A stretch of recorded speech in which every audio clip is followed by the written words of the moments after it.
வணக்கம் தொடர்களே. நம்முடைய பெண்கள் அல்லது உடற்பயிற்சி நிலையத்திற்கு செல்ல முடியாத சூழலில் உள்ள பெரியவர்கள் இவர்கள் வீட்டிலேயே செய்யக்கூடிய மிகவும் எளிதான சில பயிற்சிகளை உங்களிடையே பகிர்ந்து கொள்ள விரும்புகிறேன்.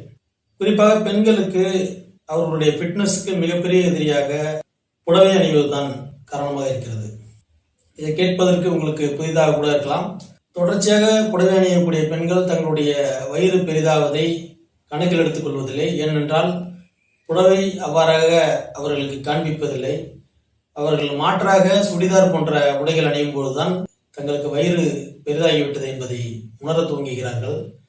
நீரிழிவு நோயினுடைய முக்கிய அறிகுறி என்பது தொப்பை என்பதை நீங்கள் கவனத்தில் கொள்ள வேண்டும். எனவே தொப்பை வராத அளவுக்கு என்ன பயிற்சிகள் மேற்கொள்ள வேண்டுமோ அதை நீங்கள் செய்தாக வேண்டும். நானெல்லாம் உடற்பயிற்சி செய்து என்ன செய்ய போகிறேன், எனக்கு 40 வயதை கடந்து விட்டது என்பதாக நீங்கள் சலித்துக் கொள்ளக்கூடாது. உடற்பயிற்சி என்பது நம்மை அழகாக காண்பிப்பதற்காக மட்டும் கிடையாது.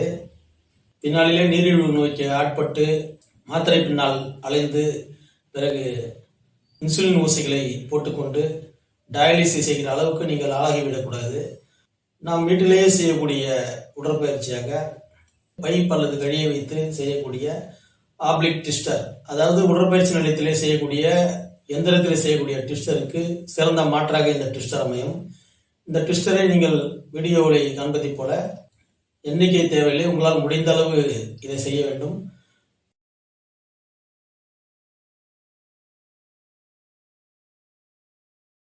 அடுத்ததாக சமதரையிலே படுத்துக்கொண்டு பைசைக்கிள் கிரன்ச்சஸ் என்று சொல்லக்கூடிய அந்த பயிற்சியை நீங்கள் மேற்கொள்ள வேண்டும்.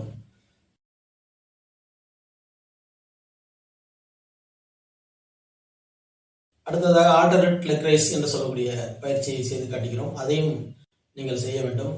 இந்த ஒரு பயிற்சியும் 2 அல்லது 3 செட்டுகள் வீதமாக செய்ய வேண்டும்.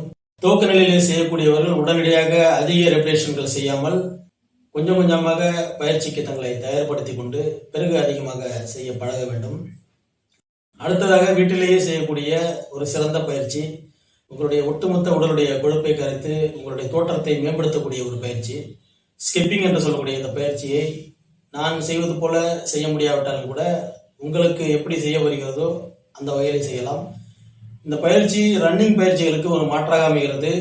நிறைய கலோரிகளை எரிக்கக்கூடிய ஒரு பயிற்சியாக இருக்கிறது. ஒட்டுமொத்த உடலமைப்பை மேம்படுத்தக்கூடிய ஒரு பயிற்சியாக இருக்கிறது. இந்த பயிற்சியை செய்வதன் மூலமாக ஒட்டுமொத்த உடல் எடை குறைவதற்கான வாய்ப்பு இருக்கிறது. அதே போல உங்களுடைய அன்றாட செயல்பாடு என்பது மேம்படுவதற்கான வாய்ப்பு இருக்கிறது. சுறுசுறுப்பு அதிகரிப்பதற்கான வாய்ப்பு இருக்கிறது.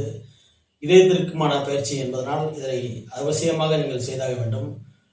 நம்முடைய காலில் உள்ள கெண்டைக்கால் என்று சொல்லக்கூடிய தசையை மருத்துவத்துறையிலே செகண்ட் ஹார்ட் என்று சொல்வார்கள், அதாவது 2வது இதயம் என்று சொல்வார்கள். இதயத்திற்கும் காப் மசிலுக்கும் ஒரு பெரிய தொடர்பு இருக்கிறது. எனவே காப் மசிலை பயிற்சிக்குள்ளாக்குகிற வகையிலே நீங்கள் ரன்னிங் அல்லது ஸ்கிப்பிங் பயிற்சிகளை மேற்கொள்ளும் பொழுது அது ஒரு சிறந்த பலனை அளிக்கக்கூடியதாக இருக்கும்.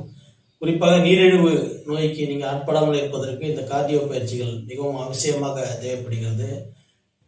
மீண்டும் ஒரு காணொலியில் அடுத்தடுத்த உடற்பயிற்சிகளை உங்களோட பகிர்ந்து கொள்ள இருக்கிறேன். அதுவரை விடைபெறுவது பேரறிவாளன். வணக்கம்.